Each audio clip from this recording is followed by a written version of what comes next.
us. So, Swamiji, I want to talk a little bit about questions people have of karma and reincarnation. So, most religions have what they call a theory of suffering. So, in Judaism, God gave them commandments, they disobeyed, so they're suffering. So they went into slavery and all kind of things happened because God chose them as special people and gave them commands, but they disobeyed, they suffered. So there's a theory of suffering. In Christianity, Adam and Eve did some original sin, and everybody is suffering. All their progeny were condemned to forever. And then Jesus Christ came and said, okay, I'll suffer on your behalf. So as long as you believe in me, you will not suffer. So the reason there is suffering is because people have not accepted Jesus. So if everybody accepted Jesus, suffering will end. So this is their theory of suffering. So like that, and Muslims have their theory of suffering. You suffer here and you get reward later with 72 virgins or whatever. So what is the Hindu? Now, the Buddhists have a theory of suffering that you are suffering the dukkha, they call dukkha. You have dukkha because of grasping, because you are attached, because, to things that don't exist. Non-existent things, you think they exist, you objectify them, and that causes your suffering. So, in the case of Hinduism, if somebody said that suffering is because of past karma, then the question comes, why would animals suffer if they don't have karma? Why would there be we can say, okay, there's a tsunami that killed thousands of people because maybe all those thousand, because of past karma, it was the right thing, and tsunami is the method, is just a means to kill them. Or a plane crash kills 200 people because all of them, death was owed to them. The phalla was owed to them. But why is there suffering among non-humans who we don't think have committed karma? See,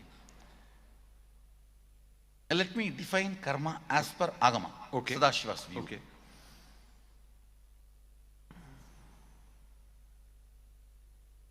Forgetting the context of why we chose what we chose is suffering. Okay. Yes. I am Sadashiva. Let me become many to celebrate me. The moment I forget this after I became many, instead of celebrating, I bring suffering. Anybody who gets back to this original principle are liberated. Okay. Who misses this principle,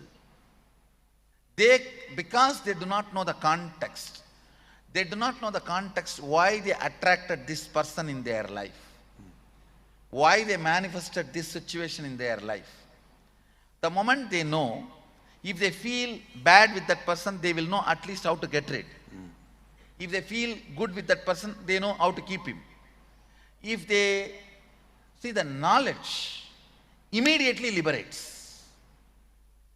We have voted for our life as it is occurring for us. If we forget why we voted for this, that forgetfulness makes us think in a limited, wrong way. For example, I only would have decided we will have this interview. When I decided, I may be having the clarity, this will be me becoming many and celebrating me. But now, if I forget that context, then this can be, oh, am I doing right? Things are going right. So all this creeps in only if I forget the context with which I decided this. Forgetting the context is the source of suffering. Not attachment or not anything else. Forgetting the context why you voted for what you voted. And I might have voted for this interview for certain purpose. And the other 2-3 side effects might have been a blind spot for me. Even if I know the context why I voted, I will have the enough capacity and energy not to be hurt by the blind spot. Very good. Reactions and responses.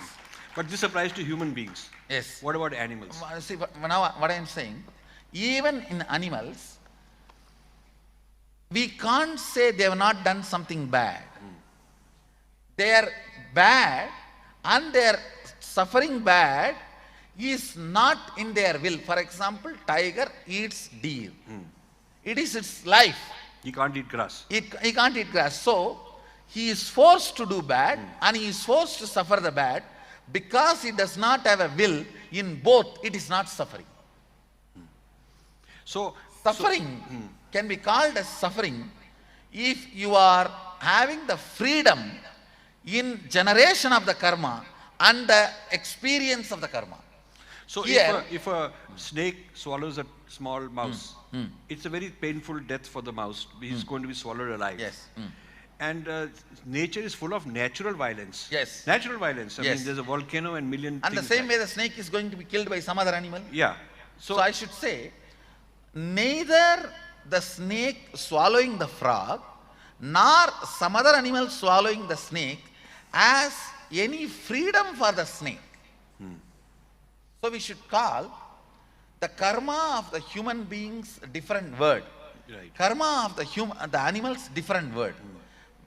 We should classify this very clearly. Karma where the individual will has a role. Karma where the individual will does not have a role. It is only a Very clear interesting. programmed instinct. Very interesting. Yes. The programmed instinct based action bringing programmed instinct based result cannot be interpreted with the individual will's action and individual will's results cycle. We are looking at that space from this space. In this space, we do have karma, pain, suffering, everything because our will is a partner. There, the will is not the partner.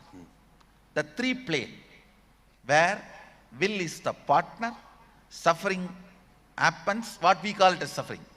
Happens, generated.